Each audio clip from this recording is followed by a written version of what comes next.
Hey folks, it is a long night. Yo, my eyes are getting bloodshot red. I am getting tired. I'm not gonna last much longer. This is not gonna be an all-nighter for me. I probably got another hour or so left in me of this election coverage. Just got off show number 2, live stream number 3. This is number 4 for tonight, and just want to talk, folks. I've been watching this election coverage. One of the things I love about social media is that it allows us to connect with one another and to be together. We all can't be together physically, but we can all be together virtually tonight and kind of have a party.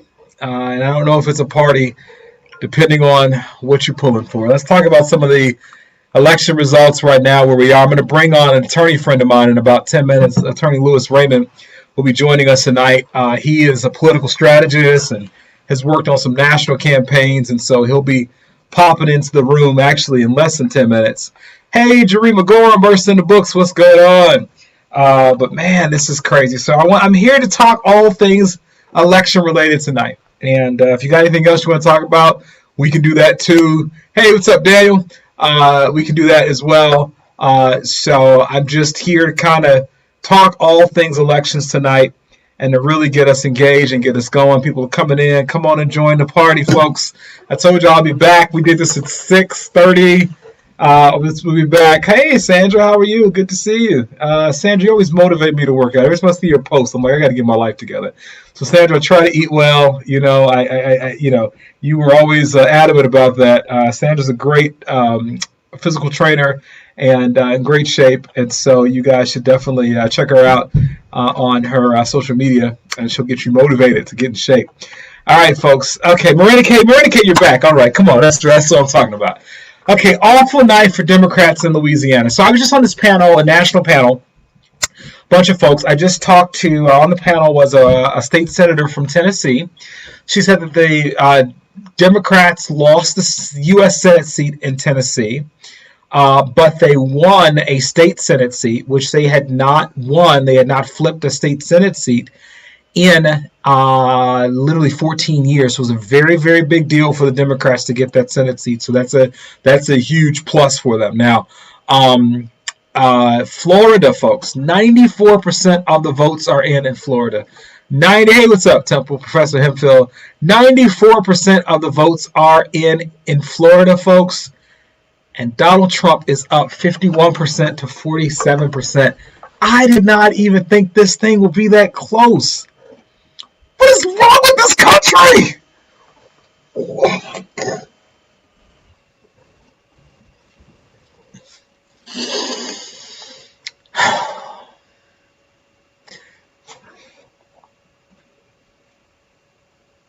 What more could Donald Trump do to prove his racism, sexism, arrogance, lack of international diplomacy, lack of concern for lives around this virus, lack of concern around tax policy, doesn't pay taxes? What more could he do? And yet in Florida, he has won. In Texas, he is winning. In Ohio, he is winning with 70% of the vote in Ohio. In Illinois, he got 40% of the vote in Illinois. What the heck are we doing here in Illinois? How did he get 40% of the vote in Illinois? I'm sorry. Let me slow down. We only have about 30% of our votes in, so let's just hope that that's not like. I don't get it, people. Maybe y'all can help me. What is it? Help me, because I don't understand it. My children watch him on TV, and they go, Dad, he's a bad guy. Like, he's a bad man. You know what I mean? This is without any prompting or anything like that. And I'm not just talking about character. Reverend Jesse Jackson just wrote an article in the Sun-Times today that talked about, literally the title was, even if his character, even aside from all the character issues, the policies of President Trump are a problem. He'd be a bad president without even the character issues. I wrote an article. Please check out my my page called "The Election of Our Lifetime," and it talks about policies around student loans and around environmental regulations and the Paris Climate Agreement and policies around taxes and policies around people with mental illnesses getting easier access to guns. What on earth are we talking about? Okay, so you guys, I need you all. I'm here for you because I need you. Like, look at my eyes, man. They're bloodshot. I'm like, I'm about to lose it. I'm about to lose it. I don't understand this, man. I don't understand the promises on the paper. Now listen, I'm an American. I ain't going nowhere. I love, this country, but these things I don't get. Erica, white fear. Probably that's it. I don't know what else to say. We should talk about Texas. A lot of African Americans are not voting. Hey, what's up, Will? How you doing, man? I'm trying to take my time, bro. Texas, 78% of the vote is in Texas. Trump has 50%. So literally, the path for Joe Biden initially was that he would get, if he could get Pennsylvania, Michigan, Wisconsin. It looks like with 31% of the vote in Michigan, Trump is winning. In Wisconsin. With 28% of the vote in Michigan, Trump is winning. Same with Pennsylvania, only 25%. Now, of course, those numbers will mean anything because it's such a low turnout. A low percentage. And obviously, we know in Pennsylvania, they would not be able to call this thing tonight. But those are the states that we looked at for Biden that would need to go. Biden's going to have a hard time getting Arizona, right? We thought just maybe he might be able to get Texas, maybe. Although actually, Arizona, Biden is winning in Arizona. That's pretty interesting. 54% to 44%, and 72% of the votes are in Arizona. So I want to talk about that. Let's talk about the Senate seat. Let's see what's going on in Georgia real quick. 52% and Trump is up in Georgia, but we'll see. Let's talk about the Senate seats. Mitch McConnell has won re-election. I want to talk about all that stuff. But Attorney Louis Raymond has joined us. He's popped in. And so I'm going to bring him in a second, but I'm going to hit some of these comments before I do. Will Miller says he's taking years off our lives, black and white. He is, guys. I honestly would be happy. I want to, make America sane again. Make the presidency boring again. Make America normal again, right? I would just like to have a time where you watch the president makes a couple speeches, and you look at some policies like that. Not where, like, the president comes on TV and you're terrified of what he's going to say. You have to hide, hide your kids, hide your wife. Hide your wife, because you don't know what the president's going to say at any moment or what he's going to do.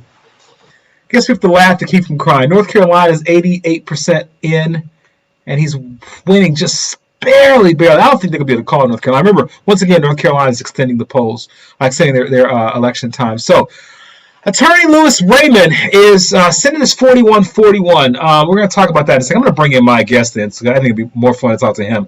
The Democrats have flipped one seat, it says, in the Senate here. So we'll see what happens. It is still early tonight, folks. Hang out with us. Enjoy, guys. Let's talk together. Man, oh man. Attorney Raymond, you there, bro? I'm going to bring him in. Okay, everybody, this is Attorney Louis Raymond.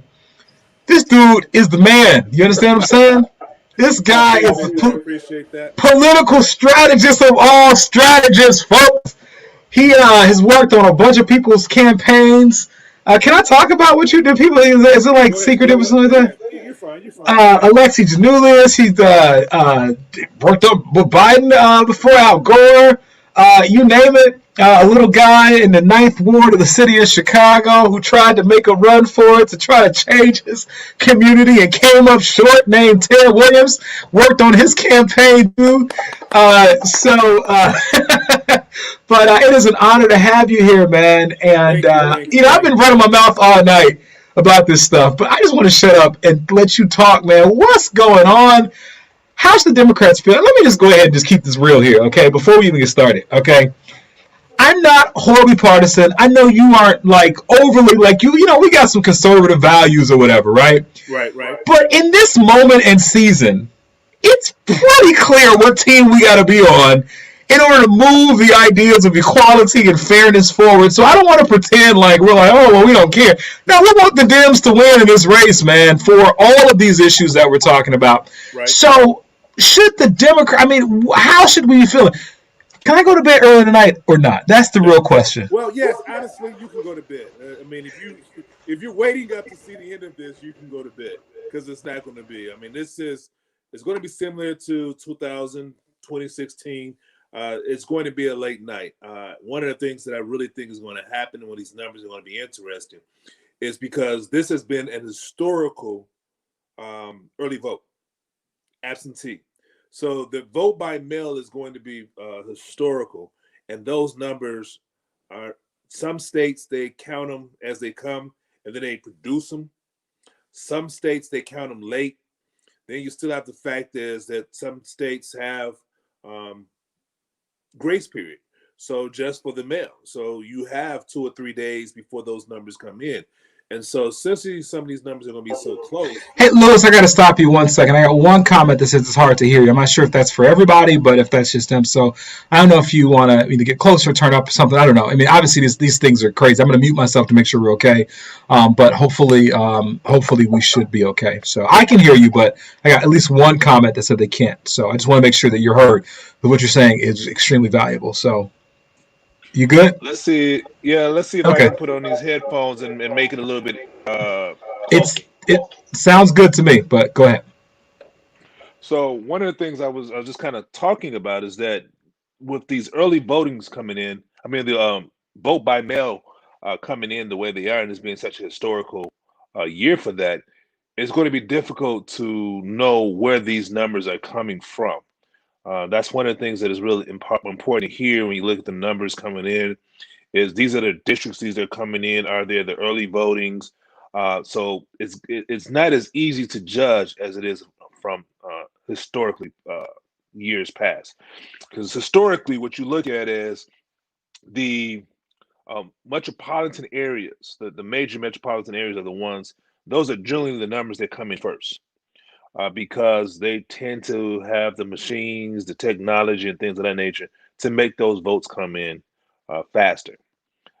So, and then of course the rural areas come through, and you kind of, as a Democrat, kind of make sure that your numbers are high so that it doesn't, when the late numbers come in, it doesn't take your numbers down.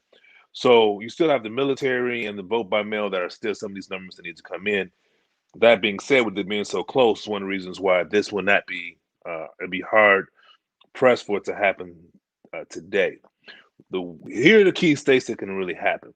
If you start seeing a Florida, Georgia, Carolina, Arizona, when those start coming in and they start going for Biden, then the numbers start to increase where it's difficult. Now remember, Trump needs to not only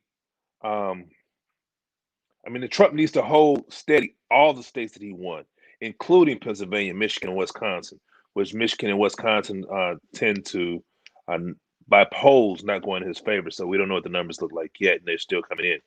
So he has to, stand pat. The problem is, if he starts losing states, then he has to win from the other column, and that's why states like Georgia, Florida, Carolina, and Arizona start becoming so important, and those are the states to really watch. And I'm really interested. Regardless, Texas being a competition is not good. It's not going to help Biden, but it shows the changing of the state, and it really puts the Republican Party, regardless of what happens today, in real jeopardy of dying. Oh, that's a really important thing. So what happens to the Republican Party after Trump, right? So, if Trump goes down, does he take the entire Republican Party with him?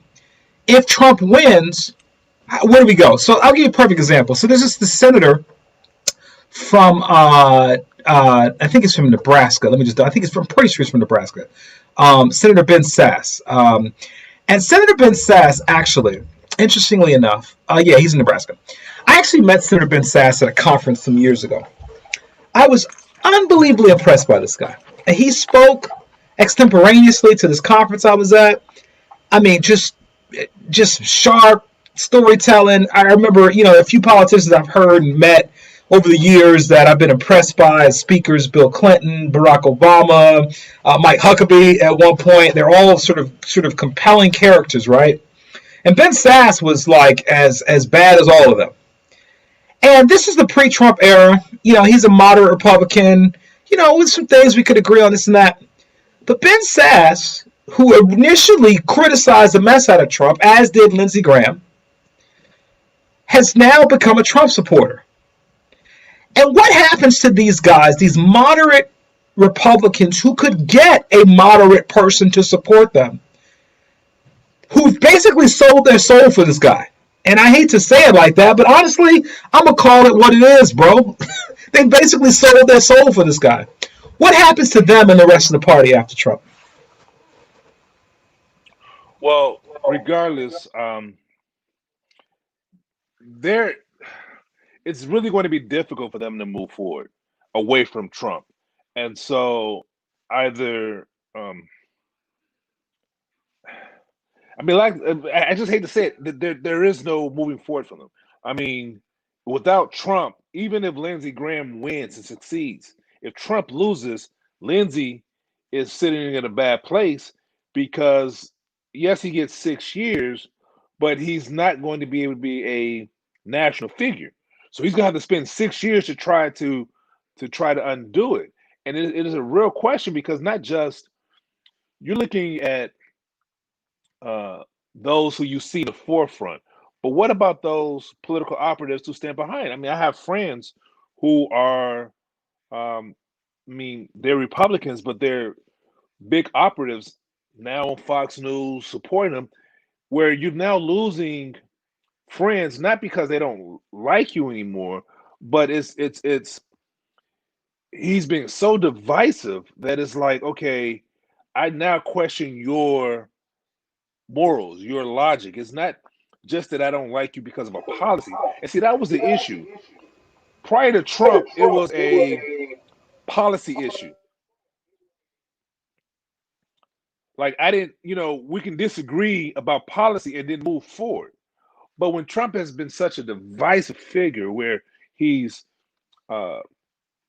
his racist rhetoric, his way to just degrade women and African Americans, and the shitty country comments and things of those natures, it's difficult for people to hear that and then see their friend support that and then try to tell you that you don't see what you see. I mean, I hate to be, use this old graphic statement, but you're not going to peel me and tell me it's raining.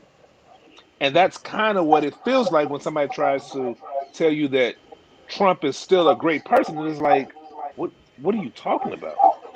Yeah, I mean, he literally has been a lightning rod for this country. Either you love him or you hate him. Either you want to go make America great again or you want to move forward. Either you... I can't hear you. Oh, really? That's weird. Okay, I'm hoping everyone, if you can't hear me, let me know in the comments, but I think I'm okay. I'm hoping I'm okay. If not, we got a major problem here. You can't hear me at all? Oh, wow. Can anyone else hear me? Just give me a comment quickly. Can you hear me? Yes, no, maybe so? Yeah. You can't hear me at all? No, nothing. Somebody let me know if you can hear me or not, please. Let me know. Can you hear me? My younger brother believes that. Carla, can you hear me? Can you hear me, Carla? Somebody, anybody. I just want to make sure you guys all can hear me as we're going through this. I'm going to keep talking, and if you can't hear me, please let me know. So I'm assuming that they can hear me. Okay, cool. Carla can hear me. So they can hear me. You cannot. You can't hear me. Okay. All right. You talk. I talk, then you talk. Okay, I talk first. Pull out your listening phone. Okay. All right. So anyway, guys. So here's the deal, right? So what he talks about, tonight, is that he goes, well, how do you go forward with someone that can look at all that Trump has done and those not be deal breakers for them? How can you talk to somebody who says, yeah, the border wall and the kids in cages, those aren't deal breakers, and the S-hole countries, that's not a deal breaker, and the SOBs, the African Americans protesting, that's not a deal breaker, and the grab them by the that's not a deal breaker. And the coronavirus, it's a hoax, but 230,000 people have died. That's not a deal breaker. And the consistent Pocahontas and the veterans who are losers and suck, that's not a deal breaker. And the good people on both sides of the Charlottesville, that's not a deal breaker. So I don't understand how we can go forward, and I don't understand how we continue in relationship. I mean, we have to, right? We're in a country together. But I don't understand how you support that, and then we're like buddy-buddy right after that. So anyway, all right, Professor Hemphill, she asked a question. I think Professor Raymond's got to click out and come back in. Professor Hemphill asked a polling question, and so her question is that the U.S. polling system is broken. Yes, yes, and yes. Don't let me start on this. I've been ranting about this all night, Professor Hemphill. Let me just break this down real quickly. Number one, it is the year 2020. We can bank online. You can buy a car and have it shipped to you online. You can pay your mortgage online. You can do. Why on earth are we still voting with a piece of paper and a marker? How stupid is that? I mean, think about it for a second. Why are we still doing that? So there's major challenges there, right? In the 2016 election, 1/3 of the voting machines were broken in the Detroit area. Why is this? We have antiquated technology that pushes the idea of voter suppression. Professor Raymond is back, so I'm bringing him back in. So she asked this polling question. Additionally, I would make the argument that voter registration and the arduous process of voter registration is a problem. I am happy that we've moved to early voting. I think early voting is one of the best things that happened to democracy in the last decade. I think also that the idea of the state of Illinois, public schools, it's a holiday, election day now for the first time. That is a huge, huge deal. What a wonderful thing. I think we're moving in the right direction slowly but surely. But you're dealing with election laws, money in politics, gerrymandering. There's so much that's broken with our process that even though I'm excited that people are voting with this record turnout, 100 million people voted early, I am still, when I voted today, and I saw what these things were that are going on, the two-party system, the fact that most people have no clue what these judges are, and you have to literally almost be, a political science scholar to kind of go through every single judicial race and try to figure this out. I find these things to be detrimental to the democratic process. And I know that we can do better. I'm not even going to say I think, I know we can. Professor Raymond is back. Can you hear me, Professor Raymond, now? I can hear you now. Beautiful. Okay, cool. Hey, Matt Cleveland is back. What's up, man? How you doing? We got another attorney here, Attorney Cleveland, Attorney Raymond. We got some other attorneys in the house. Marina K, I would love to hear your horror story. Just throw one in there. I wish I could bring you all on. Marina K, maybe I'll just invite you to come on in or something like that. You know what I'm saying? If y'all want to just roll into the room, man, I'm going to send y'all a link or something like that. Y'all can pop in with a big old party. We could do that too. I just figure that out. But Marina K, I'd love to hear some of your stories. So maybe just give us a little bit in the chat box. Attorney Raymond, talk to us about voter suppression. You are a lawyer. What the heck is going on? And do me a favor. I'm like a theater person. Yeah. Can you just move yourself in front of that light behind you? So I just want either you get away from it or perfect. That's perfect. All right. Perfect. Okay. But voter suppression, the problem with voter suppression is that we only think about it one way. We only look at it as people trying to stop people from voting and from a physical aspect. But there's so many different ways. And actually, one of the biggest ways is trying to convince people that they don't need to vote. And that's one of the ways that I think people inadvertently subscribe to, where, your vote won't count.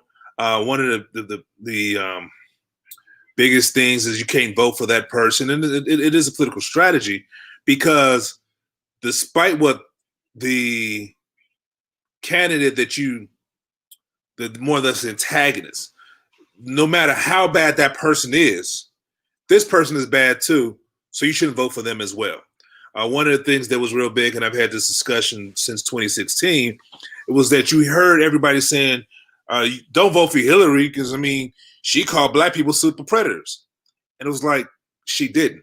But you see time and time again, because there was a C-SPAN conversation that she had when she started talking about criminals, and sometimes these criminals are super predators. But that phrase, then he says, well, you know, the criminals that they were talking about was African Americans. No, she was talking about criminals. Now, do you want to say that black people commit a lot of crimes? Now we have a whole other conversation. But that's not what the conversation was. But the point of it was to get black people not to vote, and it actually worked. Because there's a lot of people to this day in 2020 who still think that Hillary said all black people are super predators. And it was so effective that even in this election, Trump tried to say that Biden said it. When there was, I mean, that word never came out of his mouth in any historical documents. I mean, at least with Hillary, she had said super predator. Even though the content was wrong, she said the words. Biden didn't say that. So, I mean, it's just one of those things where people need to understand the information that they are presenting and not just passing off false information, because a lot of time that information is designed to say both candidates are bad, so there's no reason for you to vote for either one of them. You know what? That frustrates me. You're so right. That's a form of voter suppression. And that, by the way, is such a significant form of voter suppression that the Russians used it, which we haven't talked about, by the way, the Russians and their engagement in our election. And they used in the last election to sort of whip up this division, this fear, this, oh, don't vote or whatever, because of this idea that, you know, Hillary's bad and she's just as bad as Trump. Miranda Cat, I just sent you a message to connect, so please do that. I sent you a message in the messenger. But she actually has a story here. They have machines with locked out candidates. I'm sorry. Somebody just asked, can we talk about Kanye in the comments? No, we cannot talk about Kanye, so goodbye. Kanye's a form of voter suppression. I mean, anytime a person, the first time they voted for them is voting for themselves for president, because you know. Yeah, we're not talking about Kanye. We're not talking about. I refuse to talk about Kanye. Okay, I talk about Ice Cube before we talk about Kanye. I'm not talking about Kanye tonight. Kanye gets no airtime on this show. We have machines with locked out candidates, machines that timed out by the time they vote for judges. Wow, this is in Missouri. So we got somebody on Hawaii on the line tonight, Missouri, Virginia, Jersey. She says that in Missouri that they have machines with locked out candidates, machines that timed out so the time they voted for judges, their presidential choice had been cleared. How familiar are you with situations like this? I know, for instance, I have experienced, I'll tell you what happened to me today. I literally, and I want you to respond to me and this comment, but I literally went and marked my ballot, right, with a Sharpie, and then the Sharpie bled through to the other side of the ballot.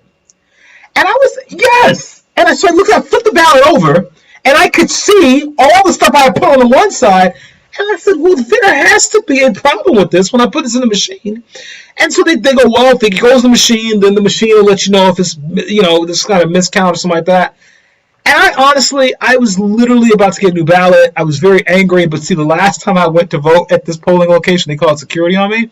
So I didn't want to get into any altercation. And the reason why they called security on me, because my wife and I were voting, and they gave us an early voting ballot, but we were voting on election day. And I was like, I'm not using this ballot if it says it's early voting. And they're like, we'll just use it anyway. And I'm like, that's not, I don't trust it. They go, well, I'm calling security on you, or you either got to vote or get out. And I'm like, what the heck? Anyway, so can you talk about the story that she's talking about, and what have you seen in working on? You've worked so many elections. What have you seen out there in respect to this? I will say one of the crazy. I've seen a lot of crazy things here in Illinois, but for the most part, Illinois, especially in Cook County, has been on the level. I mean, some of the biggest things is people coming in with paraphernalia inside the voting place, people outside trying to intimidate other individuals who are passing out small cards.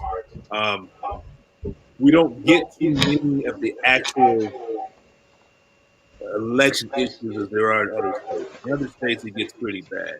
I really believe one of the biggest problems we have is the Voter Rights Act. I mean, the ending of the Voter Rights Act. Anytime that your race can dictate how long you have to wait to vote, there's an issue. And so when you start looking at places like Kentucky, Tennessee, Georgia, I mean, even in Texas, they were trying to get rid of 150,000 early votes just because they know that the state is shifting. And so, I mean, we can go back to Florida in 2000 with the Gore's race. You know, I might have actually one of the ones who, I hate to say it like this, but I'm going to say it. I'm going to get in trouble, but it is what it is in my belief.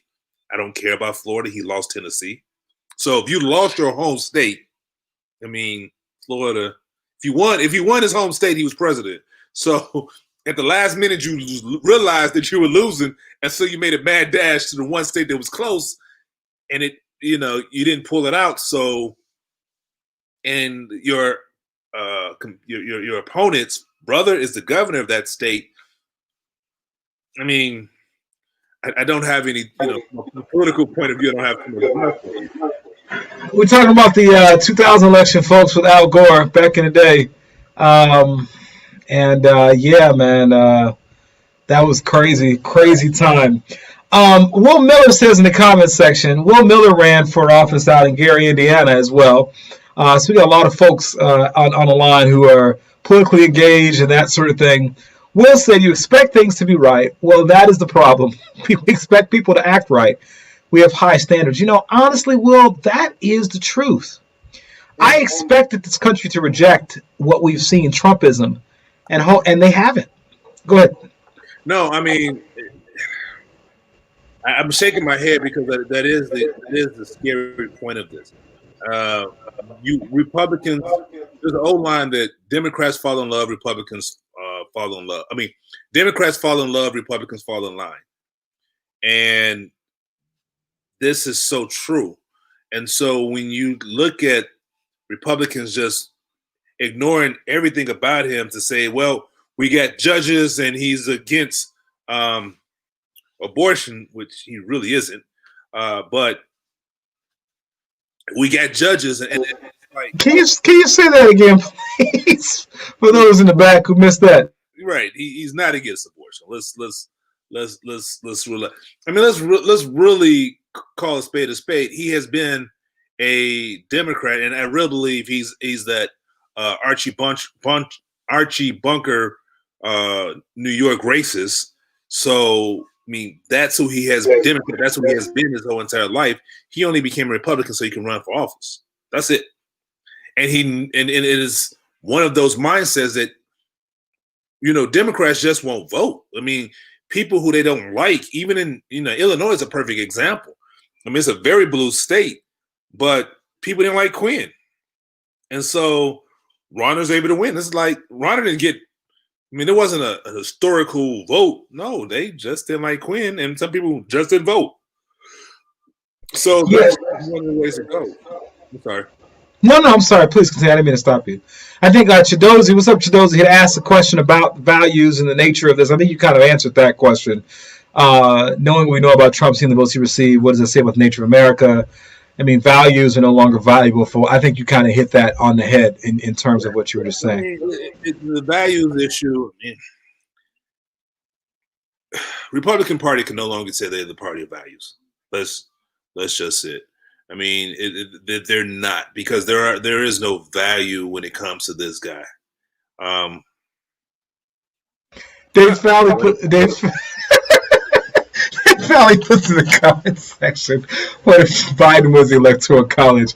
and Trump was a popular. Well, that ain't gonna happen, dude. That ain't Actually, gonna it's funny. But Trump actually would be so happy about that. Like, I think he would like run around and like, and then you know what he would do tomorrow? He would start bashing the Electoral College about how horrible it is. Because the world of people, they wanted me to be the president, and we're gonna make America great again. So that's a really funny one. What is Trump gonna do, folks, if he does not win? Actually, oh my gosh, I honestly earlier tonight I was thinking maybe just maybe like it was looking very promising for the Democrats. I feel like it's looking a little less promising now, but I'm not giving up hope whatever here. What happens to Trump after this? Do we hear more about him? What goes on? Where is he gonna go? What's he gonna do? Where is he headed? Or is that gonna be the end of the Trump train? Well, that's one of the reasons why. I mean, like I said, I'm still kind of confident that Biden's going to win by like 279, which I think is just not enough for the Trumpism to die. I mean, as long as there is a possibility for him to have. So here's it: if there was a big win, in other words, a mandate, then the Republican Party would go look for somebody else, a new leader, because they would be like, Trump is gone. And that's what I wish would happen. But I believe it's going to be, the way things are going, a tight race, Biden wins, and then we have to listen to how it was stolen from him. And that's just going to continue this divisiveness over the next 4 years. And it's, I don't know. Yeah, that's a good point. Alex Shelton says looking a little shaky right now. If he doesn't win, he's headed to jail. Well, in New York's coming after him. He also said he's gonna leave the country if this doesn't work out for him. So, it is what it is. Let me start talking about Trump. I don't want to talk about Trump or Kanye for a moment. Let's talk about the Senate race. So, in the Senate, guys, tonight it looks like the Dems have picked up one seat in the Senate. They need to get 3 to flip the Senate. 4 if Trump wins. And it looks like they've picked up 1, so we'll see where we are on this. We're looking at Alabama, Colorado, and a couple other places that it looks like are close. Dick Durbin has won re-election in Illinois. I know you're going to say the bad about Dick Durbin. That's probably one of your boys. But I'm gonna tell you the truth. I got 2 stories for Dick Durbin, and why I tell you, he is one of the most honorable and insightful elected officials that I know. So when I was working on President Obama's campaign, my son was months old. He was born in March of that year, and I was gone by like in August, run over the state. I had 71 of the 102 counties in Illinois. So I spent a lot of time in Springfield. So on the weekends, when I was on the road, I would take my family, my wife and my son. We went. He had just was at a fundraiser with Senator Durbin, and he had just left his grandkids. He held my son. My wife and I both looked away, didn't think nothing of it. About 30 minutes later, I run into her in the fundraiser, and I'm like, "Where's Trey?" She's like, "I thought you had him."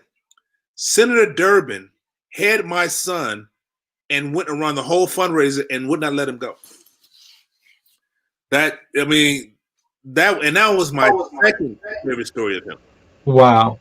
Yep. My first story of him, to kind of show how he is just a very down-to-earth person. I was working for an election of, a candidate I won't discuss, but we were at the 95th Street train. And he was like, "Okay, well, I got to go. I have a meeting downtown." Instead of getting into the car or anything else, this man just got on the red line. One of the most powerful senators in the country just got on the red line. It's like, "I'll talk to you guys later." His security had to find him, and he was already on the red line. I think those stories are important. I really, really do. I mean, I want to go bash Senator Durbin.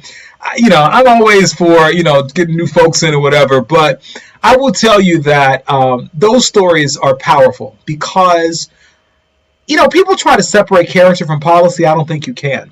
No. I think your character determines your policy, and I think your character is probably even more important than policies, because if you get a policy wrong, you can fix it if you have the right character. So I love that story. I'm going to share that story because it gives me a newfound respect for him. I can tell you that as I look at, Joe Biden, and have, interacted with President Obama and some other folks as well, their character to me speaks volumes. And I know even when I was running for office, people didn't really know me, right? They didn't know who I mean, you didn't have time. They don't have time to really know me. But what they would do is they literally would take one interaction with me, one, and they would go, "Oh, that's what I think about Ted Williams." So it mattered the way that you treat people, every single interaction that you have, because people are watching. And I am so impressed by those stories. I really, really am. That's very, very cool. What will I say? He likes Willie Wilson, a great person and a businessman. That's because you guys got the same name, Will. That's the only reason why. Actually, this is a cool documentary on Hulu, guys, called City So Real. It just came out the other day. It's about the 2019 mayoral race in the city of Chicago. Lewis, I'm sure if you watch, you haven't seen it yet, have you? So please watch it, because I watched it and I knew half the people in the documentary, right? So I know you'll know like 75% of the people in the documentary, okay? Because it's about Chicago politics, right? And it was really, really fascinating. There's this 4-part series. I watched 2 parts. I got to watch the other 2. But it's a shameless plug for a film called City So Real on Hulu. It just came out on Friday, and it's about the race. And I just, I forget even why I was mentioning that, but the stories of various people in these spaces, it really, really just speaks volumes about how candidates are and what I'm sorry, I was going to say Willie Wilson. So I was watching this segment on Willie Wilson in the documentary, and I wasn't a huge Willie Wilson fan, but I watched the story and I said, you know what? Willie ain't a bad guy. I had a newfound respect for Willie Wilson. Anyway, that was that. I had to be careful. My leg, I bent my leg and it almost started cramping up. And some of you guys may know this story, many of you don't. But a couple of videos ago, like a couple of weeks ago, I had gone out running and stuff like that and got on the video, and my leg cramped up in the middle of me talking, and I fell back and hit my head on the wall. It's hilarious. My son loves it, and other people have, but it almost happened again for those of you guys who are watching. So I got to be careful how I move while I'm on this thing. I don't need to do that anymore. But Attorney Raymond. So why don't you David Cini. I love that documentary. Please watch City So Real, guys. Thanks, Dave. I'm happy to hear your comments on that. So Attorney Raymond, let's talk about the Senate. The Democrats are trying to flip the Senate, okay? And what happens if they don't? How promising do you think it is? I know Mitch McConnell has won Reelection, which a lot of people are like, but talk to me about the Senate race for a few minutes, would you please? Hey, Keisha. You got to unmute yourself. Yes, to return the Charlie horse. When it comes to Mitch McConnell, I hate to say it, he's a very well-known entity in his own state. It's one of those things of, like, the devil you know is better than the devil you don't, and he has the money, so it's kind of difficult for someone to unseat him. Now, as far as this Democrats taking over the Senate, now that's going to be even harder than the presidency, because there's going to be some very close race, especially with Lindsey and I can see his face, but I cannot think of his name. The black attorney out of in Carolina. So he has a real good shot. But it's just going to be difficult, because even though we know we're going to win over there in Colorado, is whether or not Jones wins in Alabama. So it could stand pat for the Democrats pick up. Lindsey Graham is winning 56% to 42%. Jamie Harrison, African-American guy who's running, and they're only 55% of the precincts are in. This is another Andrew Gilliam kind of situation to me. Yes. I think somebody who's clearly qualified. My God, and it's just Andrew Gilliam really man, it just because he would have been key right now I know. to make sure. Andrew Gilliam, why'd you mess it up, man? But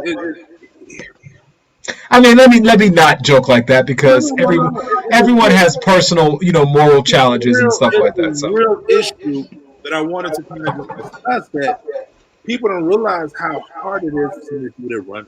I mean, campaigns, and this is crazy because I've only been in the background and working with campaigns, but it's a real letdown the next day.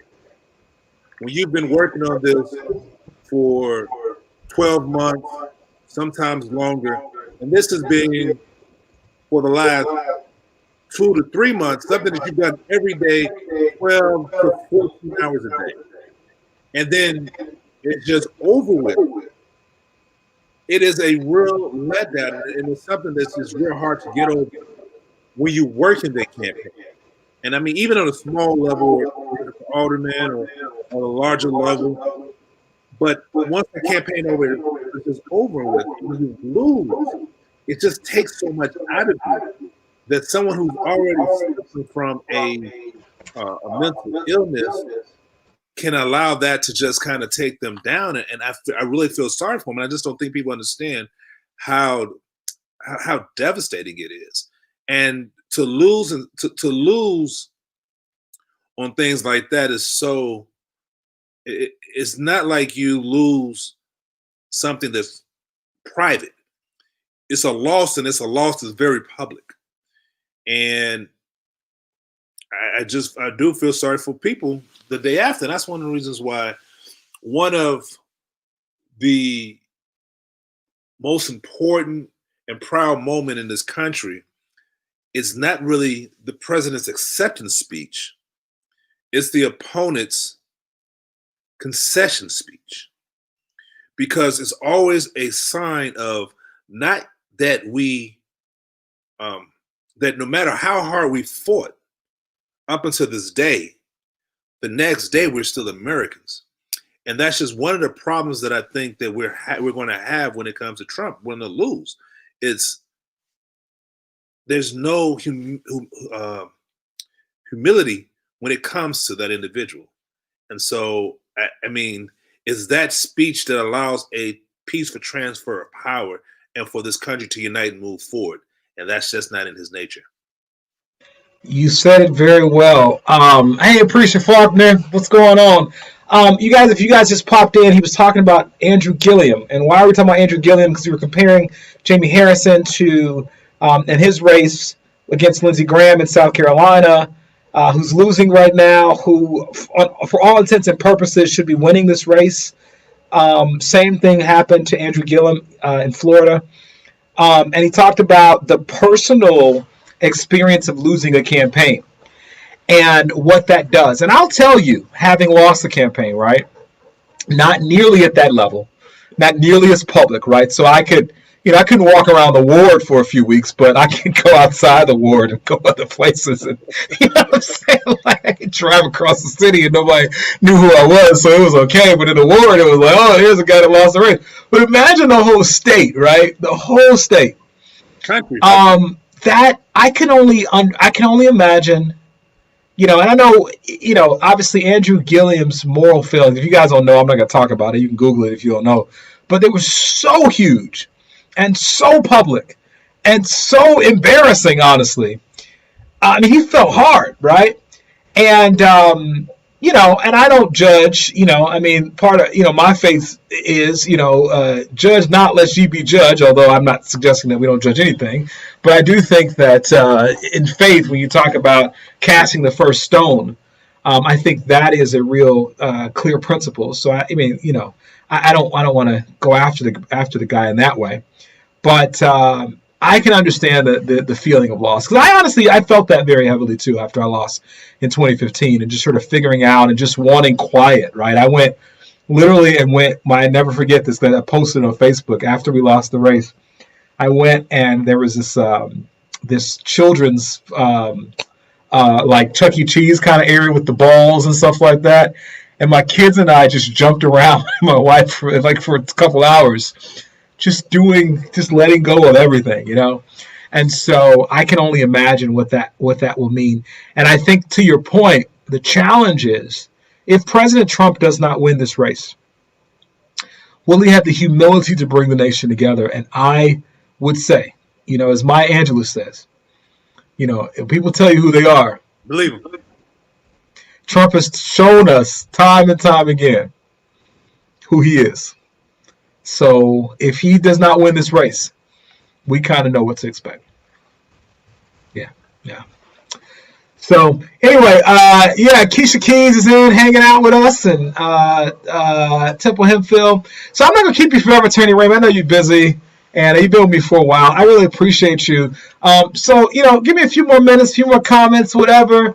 I got Marina K has hopped in. She's gonna share with us what's going on in Missouri. You wanna hang out while she does that, or you gotta get back to the family? You said sure? Okay, cool. All right, so come on in, Marina K. We'll bring you in here in a second. Why not? We're having a big old election party. I know, Appreciate. I'm nervous as well. I really, really am nervous as well. I think Attorney Raymond's leaving. Man, come back!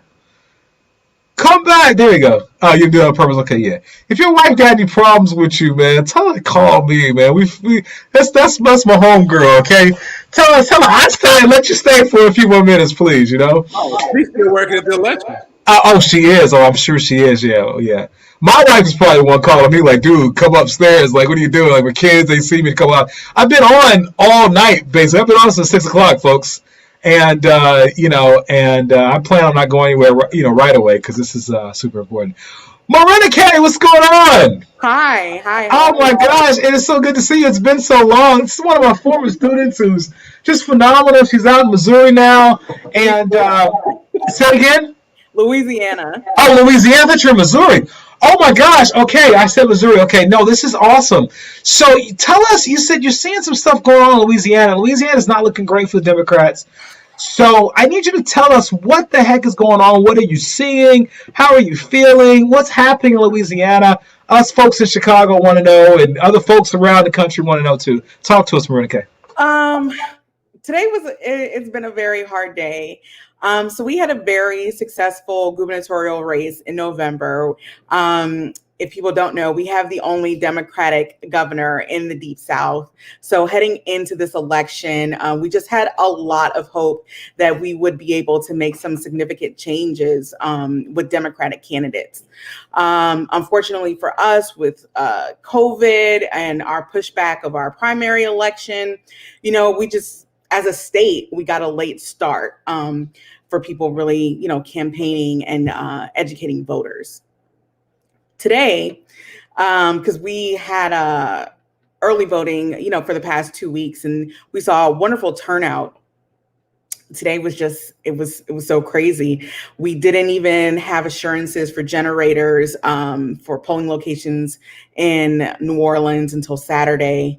And there was a lot of scrambling. We had several parishes statewide from New Orleans all the way up to Caddo Parish in northern Louisiana, where people were on the voting machines, which of course, all were certified before today. People were on the voting machines. They were saying that they selected their presidential candidate, and we had amendments that we were voting on. By the time they got to the amendments, their other votes had disappeared. So if you're not familiar, and our voting machines, when you select a candidate, there's a green X so you can see. And they were saying that light was going out, which usually means that your machine is timed out. So in Louisiana, if you don't require assistance, you do have 3 minutes to vote. It's not always enforced, but because turnout was projected to be so high, we also had some problems with voter suppression issues, commissioners, standing out directly outside of the machines, telling people 1 minute warning, 2 minute warning. It was crazy. So people were saying, I was nervous that my vote wasn't counted. I had to go back because, I had to hurry up and push it again for my presidential selection, and then cast my ballot to make sure that I was actually, selecting for a president and congressional candidates as well. I am consistently bothered and challenged by the inconsistency in our process. The challenges with just simple things like marking a preference on a ballot. It is heartbreaking to hear that, and it's heartbreaking to hear that in this system that we cannot figure this out and we cannot do better in this. Now, what are you doing down there? What are you engaged in this work directly? Are you just sort of, it's just your experience as a voter? What's going? No, so I am the special project coordinator for the Louisiana Democratic Party. Okay. I work mostly with federal, statewide, and multi-parish candidates, doing like coordinated campaign work. So that means getting coworkers, volunteers, helping them set up like phone banking, fundraising to a certain extent, campaign materials, and then helping them find campaign staffers. Gotcha. And okay, cool. Down ballot races, I do everything. Okay. All right. Cool. Well, okay. That's very very cool and very good to know. I assume that. I knew you were probably big time anyway. We just had talked a lot of time, but anybody else want to pop in here tonight? I'm just hanging out for a few more minutes. I'm probably gonna go to bed soon, but I just am so. No, yeah, I know. I've been trying to hang as long as I can, but I'm not 20, Miranda K. I gotta get some sleep. You know what I'm saying? Well, before you go to sleep, let's talk about your incorrect opinion on the Electoral College. Please go ahead. I just think this is what happens. This is what happens, folks. Your students, they go and become big time, and then they come back and they challenge you. Please go for it. I love it. Go for it. So the way that I explain it to people down here, and they seem to be able to understand, is having the popular vote would be the equivalent of having a football game without coaches, right? The players understand the game. They know what they're supposed to do. They're going to play, so they want to be a part of the process, right? And what having will be interesting. They'll enjoy it. I played football, right? That's sort of like the popular vote. I went to go vote. It doesn't really matter who you're playing against. It doesn't matter who the candidates are. You're out there on the field. The Electoral College is how we introduce coaches, right? Because they are voting and representing policy more than participants, right?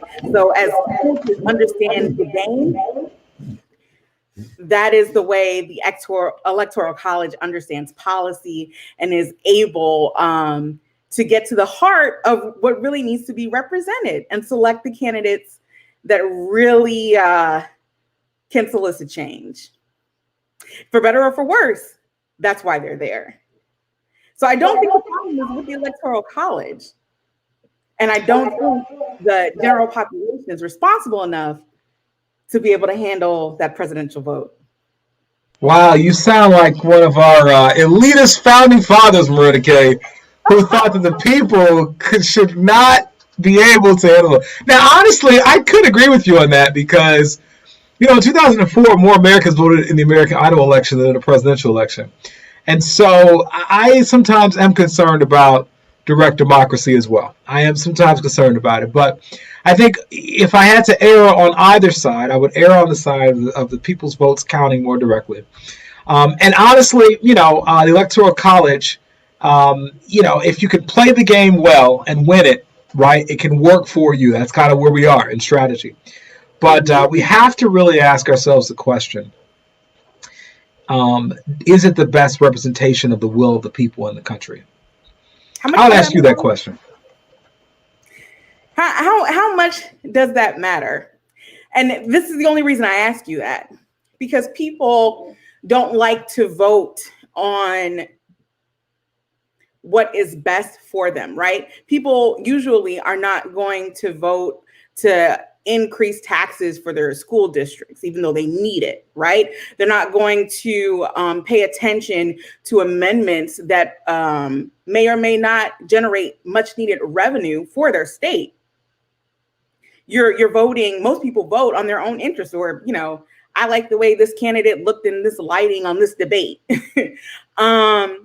And so voting for the public, I'm not saying it's wrong, but I'm just saying there's a response. You have a democratic responsibility to engage, to research, right, before you step into that voting booth. And electors tend to do that research. I'm in favor of that. I just think that people don't exercise their right to vote enough to be qualified to say we should, our vote should be so represented that we don't need an electoral college. I think that's...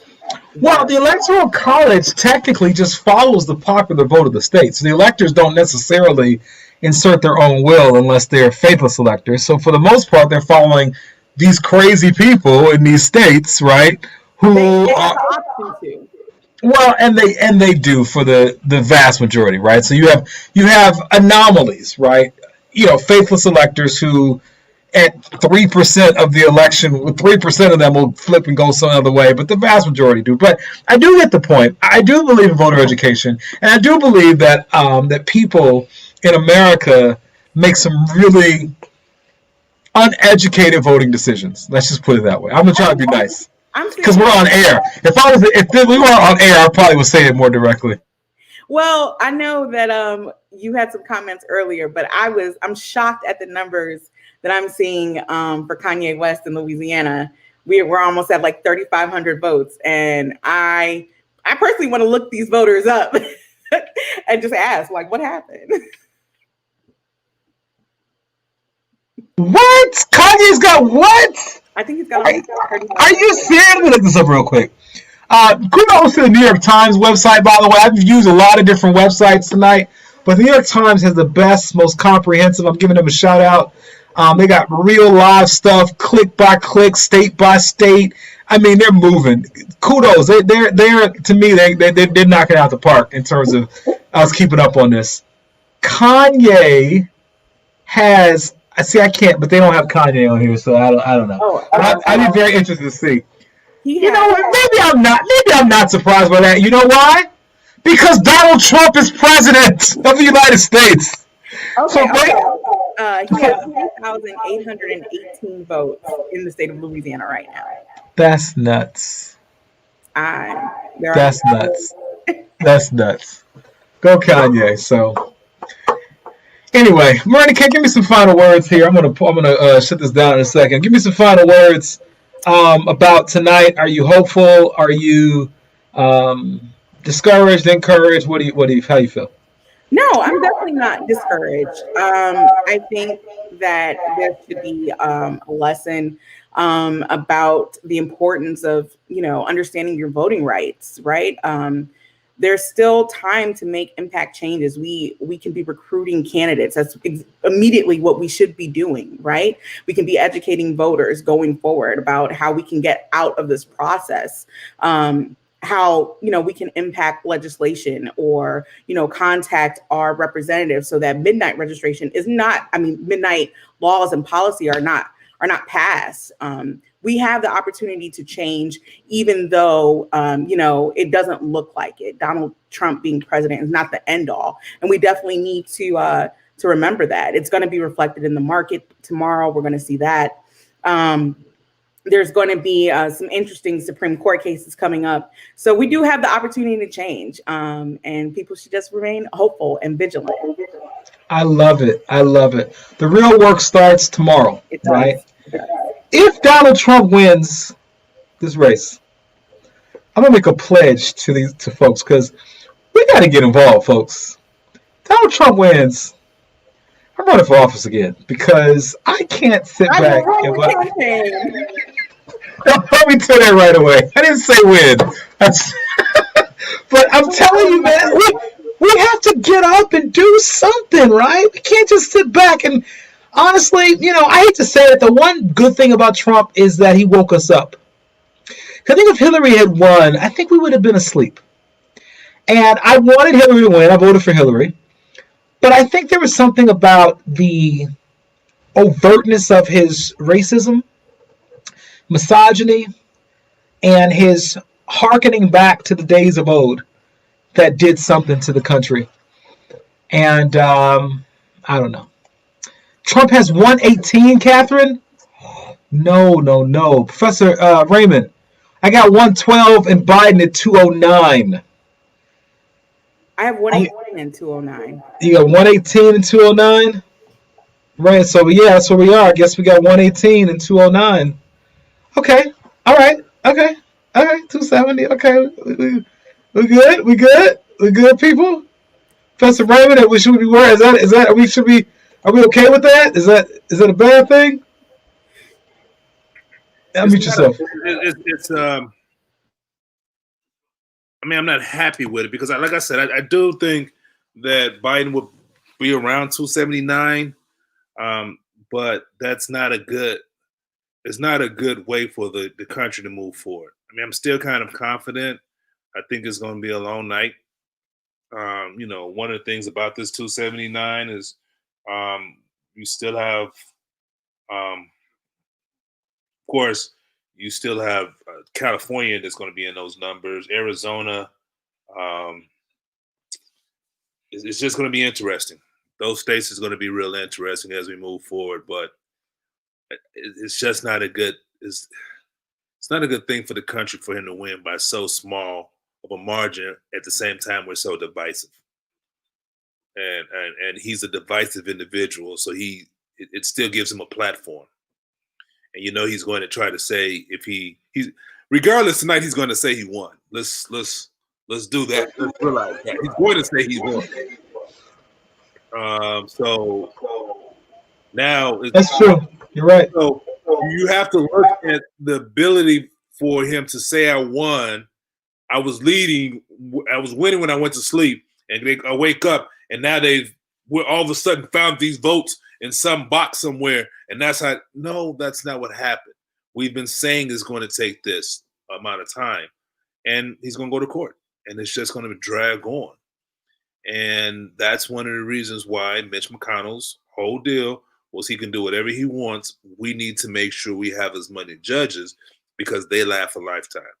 I mean, they passed 1 for years, and they passed the whole 4 years of Obama because they've been fighting him and refusing to let it go. And then once Trump came in, I mean, the floodgates opened. I've never seen so many judges who are literally ABA, which is definitely, let me explain to you, the American Bar Association is not a liberal organization by far. But they're telling you that these individuals are unqualified and they're still becoming judges. I mean, hey, new Supreme Court justice is a couple of years older than you and I, professor, and she only been a judge a couple of years and didn't really practice law. Yeah, 2 years. It's so crazy that I've been to the Seventh Circuit and then argued cases in federal court, and I haven't really practiced hard law in about 2 years because I've been transitioning to doing more lobbying. And somebody was like, yeah, she's been on the bench. I'm like, I don't know her. They're like, oh, yeah, it's been 2 years. And I'm like, wow. That's literally the reason I don't know her is because it's been that short of a time period. And so that's the fear that I have. Wow. Marina, I was going to close it down, but Attorney Raymond popped back in. You got something else you want to say about the Supreme Court? Anything? Go ahead. I mean, I'm right with him. I don't know if I told you, but I just started law school down here at the Southern University Law Center. And congratulations. And let me say this real quick before you go further. My good friend, Professor Connie Mixon, just popped in. Connie, come join us. Connie goes, I'm fried. I know she does. She's done I think she does NBC and some other stuff. She's one of my favorite people. Connie, I don't care how tired you are. I'm about to send you this link. You got to come join me tonight. Connie, I'm fried too. I'm literally on my I'm on fumes right now. I should send you this. Like, I'm not gonna bother you, Connie, tonight, but I'm gonna get you on here one of these days, in the next couple of days. We gotta talk about this. Connie's awesome, but I should send her a link right now. But anyway, good to see you, Miranda. Okay, go ahead. So you're starting law school. Talk to us. Yes, I started law school, and everybody at the law center was just so surprised and shocked by the appointment. But then, I go to work, and everybody was just like, "Oh, she's on," and I was like, "Wait, what's the disconnect here?"